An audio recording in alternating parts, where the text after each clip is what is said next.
Hey there, truth seekers. I'm Larry Litton, your guide through the maze of modern politics and power dynamics on liberty, leadership, and lies. Each episode will challenge the narratives, expose the lies, and celebrate the leaders who champion true liberty. Get ready to question, learn, and maybe even change your mind. So let's dive into the truth together. It's Monday, folks, and good morning. I'm going to kick off this week's episode and part 2 of my discussion with Mr. Jamie Miller with a reminder. We're only a week away from the Sevier County Republican Party reorganization meeting. It is next Tuesday, the 25th of March. On next Monday's episode, I will put out the actual time and location for the meeting, but would like to encourage every Republican living in Sevier County to make plans to attend that meeting. Given that in today's episode, the topic of the Republican Party and what leadership within it needs to be doing going forward, that also applies to the individual county parties as well.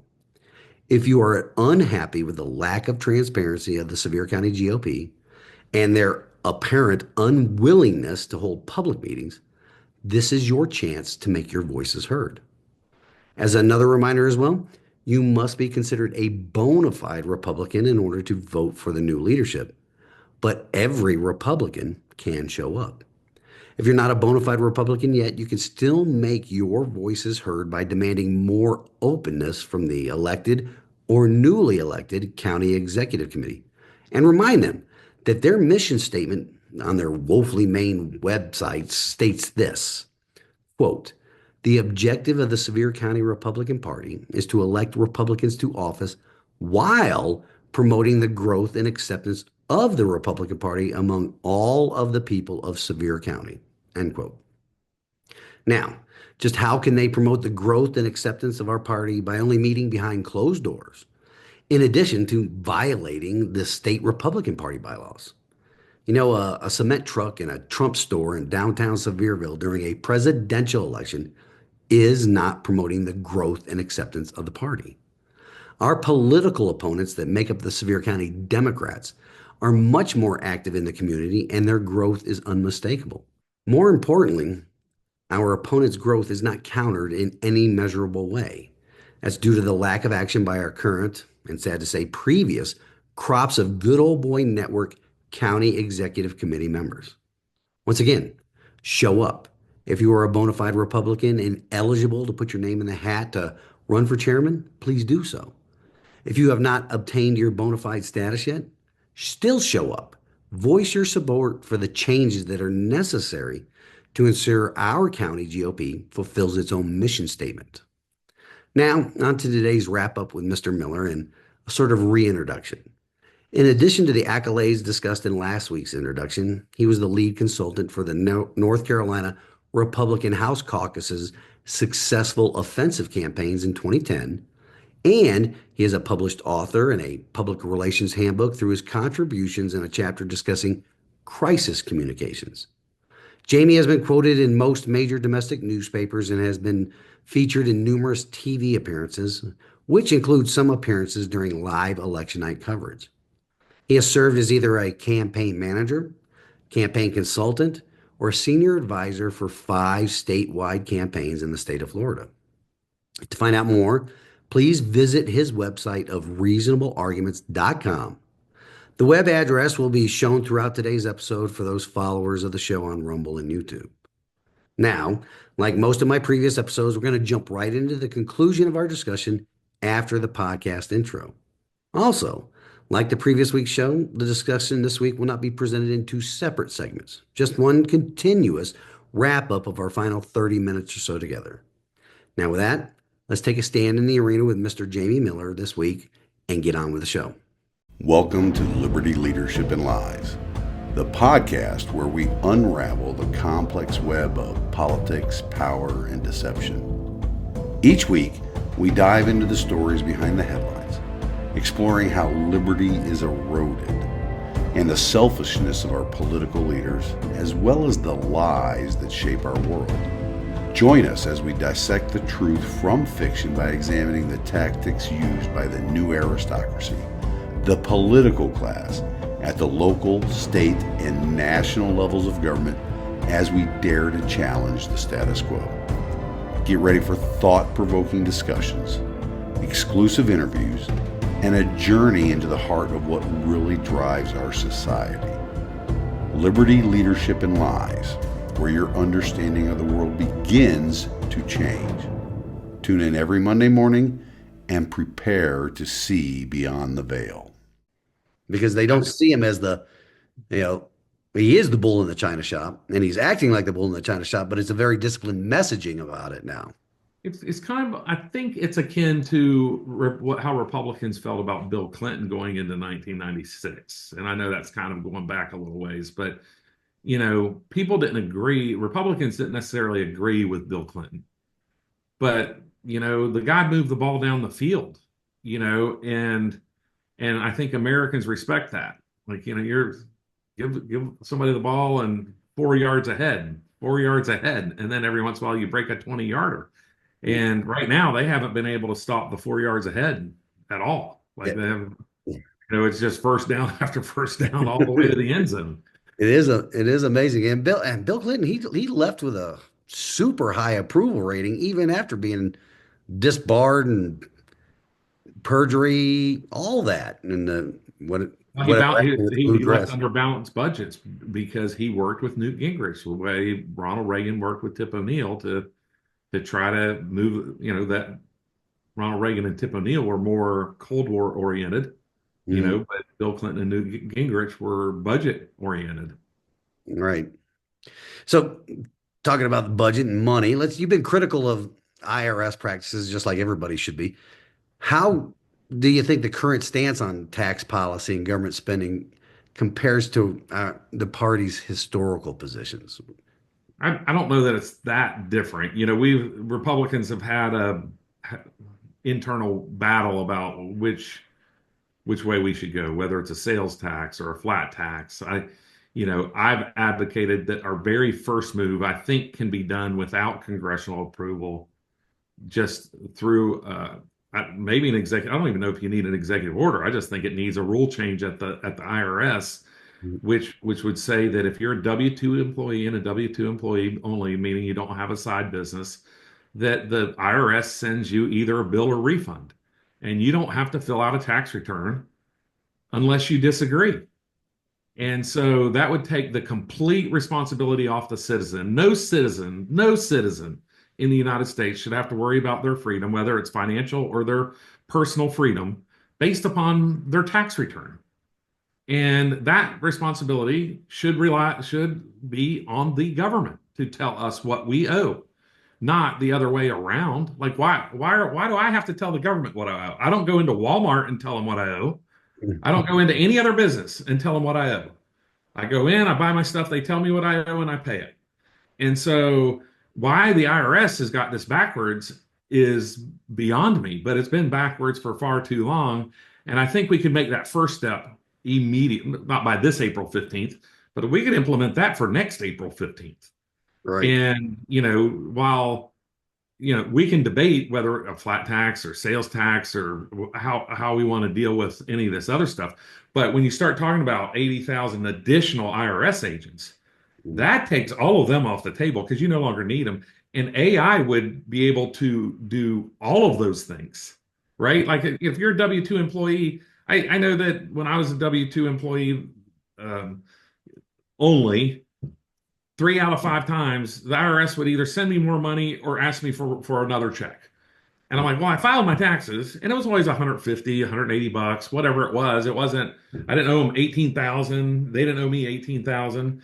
It was some little check mark somewhere that either was checked or not checked that the computer caught. And they're like, oh, by the way, you owe an extra 180 bucks. Well, I'm not hiring an accountant for that. I'm sending the 180 bucks. And if they send me a check for 180 bucks, I'm cashing it. So the IRS can figure out 80% of what people owe. And, and if we looked at those folks and said, you know what, you no longer have the responsibility, think of just the amount of productivity that creates just from people who aren't sitting around their kitchen table for a week doing their taxes. remittances or hiring an accountant. It's bad for the accounting industry, I suppose. But Mm. you know, And most lawyers, most accountants don't make their money off of W-2 employees anyway. right? They're making it off of businesses and high net worth individuals who have complicated tax returns. So, That would be me. right. Well, good. I'm glad that's you. But but that's where they make their money, right? And so I don't know that it hurts the accounting industry. It may hurt like an H&R Block where people walk into a Walmart with their W-2 and say, "Hey, please file my taxes." I just want somebody else to do it as an insurance policy. You don't pay $100 or whatever it is these days to have H&R Block do that. But from just a personal freedom and from a constitutional standpoint, I think we need to make that change right away. I used to joke that there could be two actions that would be undertaken that would radically transform the way our federal government operates. And I then can't number hear one them. was that I can't wait to hear them. number one, do away with federal withholding. So everybody does have to stroke a check. I agree. And then change tax day to the first Monday in November. That's brilliant. Right? So as soon as you stroke that check to Uncle Sucker, you're Yeah. going to go in the voting booth the next day and get them all out. I love that one. I love that one. Yeah. Oh, So that's great. looking ahead, what do you see as the biggest opportunity for the Republican Party to redefine itself? Maybe, maybe not so much redefine itself, but to become that more, hey, let's be uh, not collectivist, but let's work together better. And what pitfalls should it avoid to maintain that unity and relevance going to the 2026 midterms and then the 2028 presidential, which And the thing about Trump is he's been popular and successful for Trump, but he hasn't always had coattails. And so, or what you and I would consider coattails. And so the 2026 election, I tend to the U.S. Senate I would call a boring election year. When you're looking at Kentucky and North Carolina as potential pickups for Democrats and Michigan and somewhere else for Republicans, it's the Senate's likely to stay in Republican control. They could lose one or two seats, um, but it's likely to stay in Republican control. The House, however, with its slim majority, but I think Americans either accept or reject Trump, 18 months from now. mm, And we pick, despite the gerrymandering throughout mostly Democrat states, there's probably 5 seats over in California that can be won. There's 2 or 3 in Illinois, 2 or 3 in New York, and you start going, picking yourself across the country. And I think that, the 2026 election will be a plus or minus 50 seats in the U.S. House. I mean, maybe 40.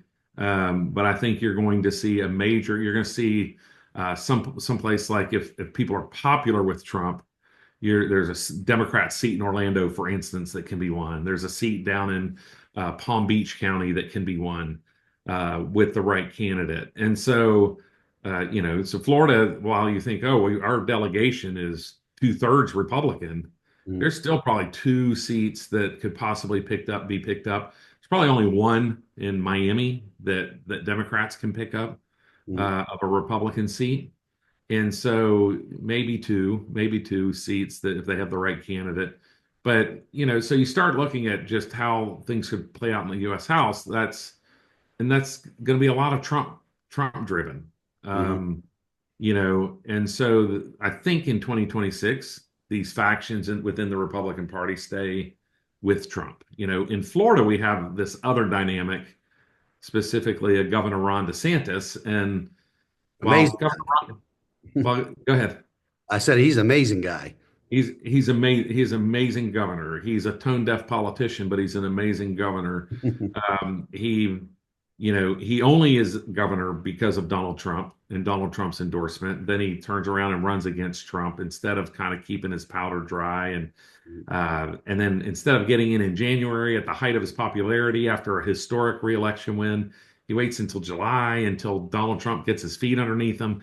And so it's just kind of just bad political instincts, right? And so um and he keeps doubling down, like he wants to be he thinks he should be president right now.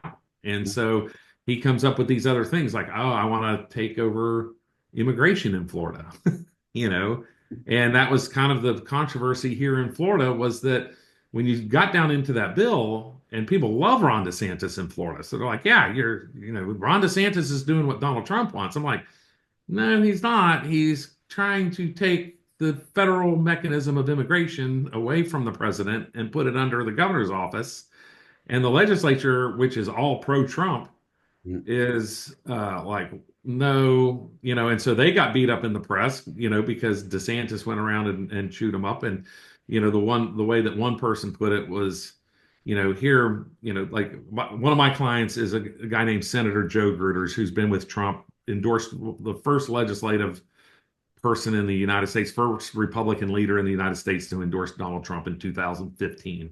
And so he's been with Trump all along. And he's like, listen, I've been with Trump. So if the governor wants to beat me up, guess what? I'm fine, because I'm going to go get on Air Force One and have a conversation with the president, you know. But there were 100 Republican legislators in Florida who endorsed Ron DeSantis over Donald Trump. And Ron DeSantis turned his back on them and went around this state calling them rhinos and just the worst things. And so I think short term, he had a short term public relations win, but he did long term damage to his brand within the state of Florida and with people who he's going to need in the future if he ever wants to be president, have a successful run for president. Because, if I'm JD Vance, I call all 100 of those people and say, hey, listen, Right. when push comes to shove, I'm going to need you in Iowa and New Hampshire and South Carolina, and telling people how Donald Trump, how Ron DeSantis stabbed you in the back after you supported him for president. And you have an army of 100 Florida legislators go throughout the country not on your behalf.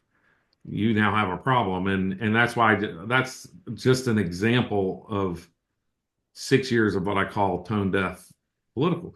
Now, if you want to talk about his policies, his ability to run the government, gosh, we have not had a better governor during a crisis like a hurricane. Mhm. The Hurricane Ian washed out the bridge to Sanibel Island, and Army Corps of Engineers said, well, we're going to have to take 6 weeks to study that, and then we're going to probably take 4 months to build the bridge. And, I guess we can maybe do a ferry service over there. And Ron DeSantis, like I was in the military. Like, we can build a bridge in 3 days. And he did. He's like, get out of my way. We're building a bridge. And he built a bridge to Sanibel Island after a disaster in 3 days. And so, when I say he is an incredible governor, incredible. So you have kind of these two, opposing forces of, Right. he's this great administrator. I wish he had gotten Department Secretary of Defense. At the time, I was advocating for him to get Secretary of the Navy. I Mm. thought that would have been a perfect fit for him and helped him launch, maybe a future presidential bid. Hegseth kind of had that little stumble in December, and DeSantis popped up as a possible replacement there, but then Mm. Hegseth got his feet underneath him and won the confirmation. So Mm. so What we'll do you think see. about these election laws? Do you think we need I mean, because what we saw out of California, they were counting till Christmas. Yeah, so I think there's a couple of things. I think Congress can solve this right now with a congressional rule. Mm. And I think Congress, the U.S. House, can pass a rule, and the U.S. Senate would have to pass a separate rule, Mm. that if your state does not have free, fair, and transparent elections, we are not sitting any members from your state during organizational session, which means the people from your state are not allowed to vote on speaker or serve as any committee chairmanships. So, and start with free, fair, and transparent elections, you need voter ID. And so if your state does not have voter ID, we're not going to sit your members of Congress. And I think that is something that can be done without a constitutional amendment, without a whole lot of rigmarole. That can be done within House and U.S. House and U.S. Senate rules.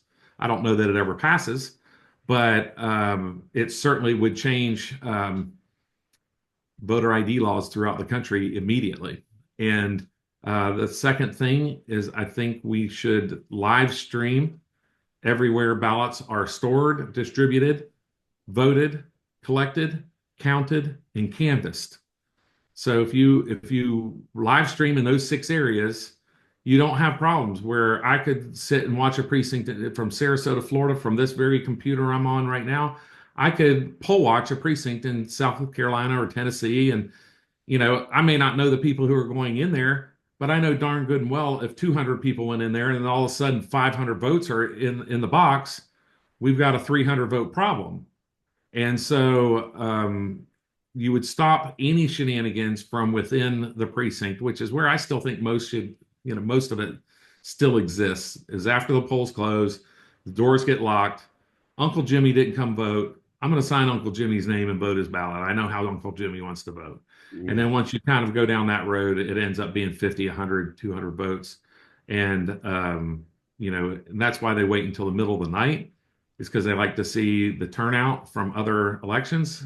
So if you have a precinct with 1,000 voters and 600 voted in your precinct, but there's 80% turnout throughout the rest of the state, you can vote 230 votes because you can get up to 83%, because we all hear on TV time and time again, every poll is plus or minus 3%, right? So you can do the equal plus 3%, and nobody's going to see it as a outlier if everybody else is 80% and I show up with 83.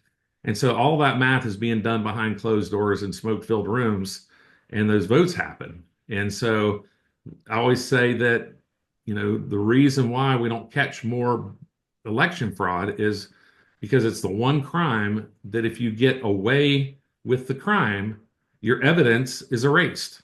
Right. Because once an illegal ballot is cast, it becomes a legal vote. And once it becomes a legal vote, we're never taking it out of the pile. Never. And so we're just not going to do that.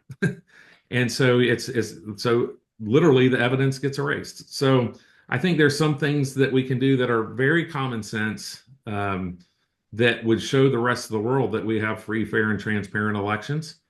And we'll hopefully implement some of those, but I think it starts with voter ID laws. Yeah.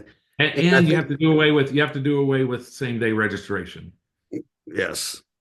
So I think with the prediction, or not even the prediction, when we were just talking about the plus 50 in the 2026, that could be a good impetus for the whoever the House Speaker is to have that rule.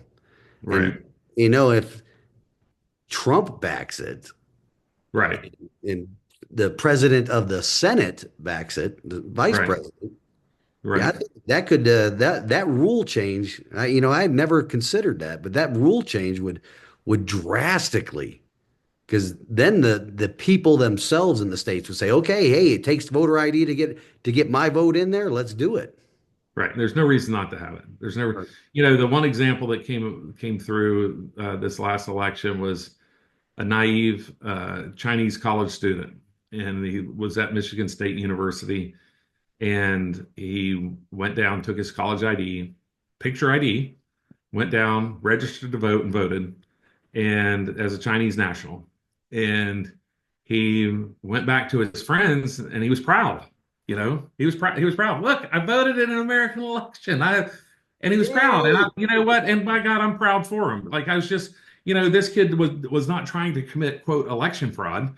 Right. He was living the American experience, which is what we want our immigrants to do. Mhm. And so, and his friends were like, "You broke the law. You need to go back down there." And so he goes back down there and he is explaining this, like, I need my ballot back because I didn't realize I couldn't vote. Mhm. And this is a perfect example of why same-day election laws is putting too much responsibility on volunteers who happen to be working at the poll. Like we should not be asking our volunteer Americans to determine somebody's eligibility to vote. That should be done by a professional. And, somebody within an office, somebody who has a career to lose, retirement to lose, if they decide to defraud by having people register. And I'm not suggesting that the people, even the volunteers, they could have been mistrained, they could have been whatever. This is one person and one example, but I think it is a good example, a case Right. He had study. a picture ID. Let's let him Got a vote. picture ID. He registers to vote, speaks English, so they let him vote. But then there's a poll watcher down there, a Republican poll watcher, like he needs to get arrested. And so then they call the police. They're like, oh, so they kind of do this thing where they retain the guy, but they don't arrest him. And then, like he gets us, everybody realizes this kid was not Not the committing, criminal. he wasn't committing criminal fraud, right? Like he's kind of like, oh, I didn't realize I shouldn't jaywalk, and I'm not trying to belittle election fraud, but this is not the example of somebody being malicious about it. Right. There This was is no somebody, intent to commit yeah, this fraud. is somebody wanting to participate in the American experience um, and kind of just got caught up in, oh, I happened to break the law while I was doing it, And so I think they kind of came to an agreement, but that agreement does not include taking his ballot out of the pile. Right. It's Because cast. his It's ballot's there. in the pile because it was a legally cast vote. And so even though the person went down there and said, "Hey, I made a mistake. I should be able to withdraw my vote." No, you can't. It's already in the pile of legal votes. And so, same day registration, and certainly a valid voter ID need to be two of the things, and then live stream all those places. I like that live stream idea too, because I mean, when you have more scrutiny, that tends to keep the criminals undercover. They don't want Sure, to expose themselves. So, 100%. I don't Jamie, know. Did you have a specific election law you wanted no, to no. talk Well, about? That's just kind of my broad ideas. that The was other pretty thing good. I we like can, the the other thing, idea of serialized special paper ballots. I definitely like that because we can go barcode, thumbprint, whatever. I mean, we can right. do all that. One thing we can do, I think that will help. A lot of conservatives don't like this, but go to electronic workbooks in the precinct. So when people check in, there's not a paper, a printout, because depending on your voting system, Mhm. a lot of places have a printout of the voters in that precinct that actually show what their signature look like. And the signature is there to kind of be like, oh, well, that's a signature on file. So the volunteer can confirm that the signature looks similar. But that the polls close, it's dark, and now if I want to vote an extra 200 votes, I the signature's right there. Like I Right. can, so I can make it look like that signature and vote those ballots. And so you can't, electronic workbooks will tally the number of people who have voted, but it won't tell you who has not voted. So you no longer know if you took a break for 30 minutes, you no longer know if Uncle Jimmy showed up or not. Okay. All right. Well, Jamie, it's been a great conversation. Why don't you tell the audience more where they can find you and how to subscribe to your Substack? And I'll have Yeah. links up in the description of this show. Yeah, thank you. You can find me at reasonablearguments.com. That's mine and my wife's website. We have a podcast of that same name, Reasonable Arguments, and I have a Substack of that same name, Reasonable Arguments. I'm on Twitter at RepJam, but if you go to the website, you can find all that stuff there. I do public speaking throughout the country, so if you're looking for a public speaker, I'm happy to charge you some money to come out and speak and talk about leadership and economic development or politics, any of those types of things, current events. And, and I have the book, American Speeches That Changed History, that make great presents, but they're, it was more of a passion project than anything else. I have Get 20 those on speeches. Amazon. It is. I have 20 speeches in there from Patrick Henry to Barack Obama. So it's not a partisan book. Mhm. You can give it to your Democrat friends as well. And it's, I give a little introduction to each speech, and most people who have read it seem to like it.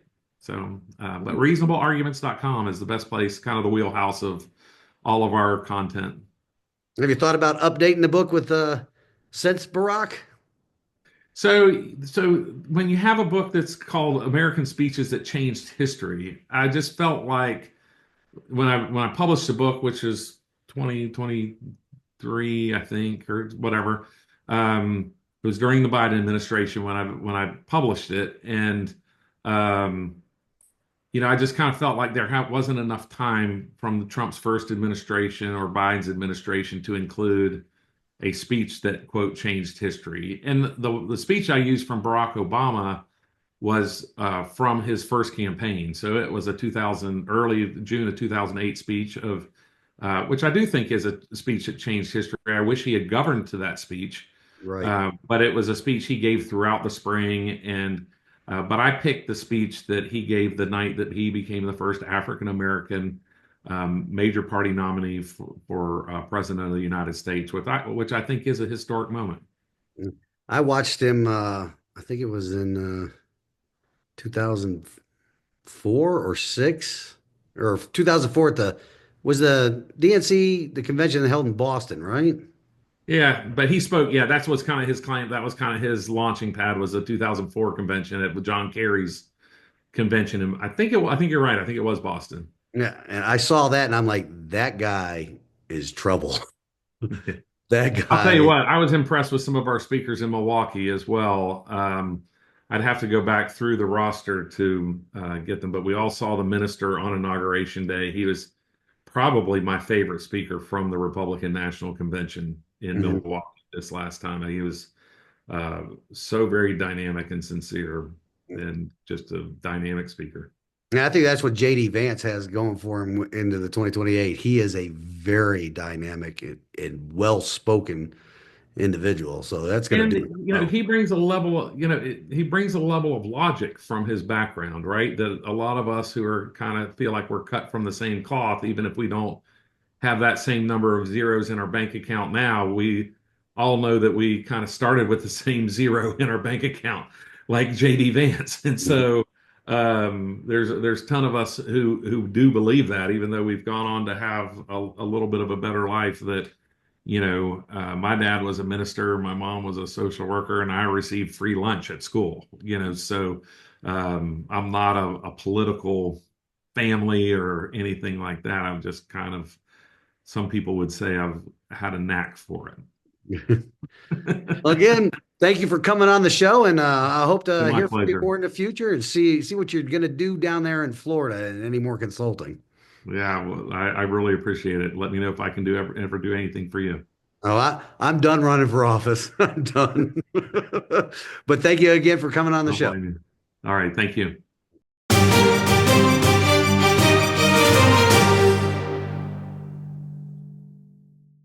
What do you think, folks?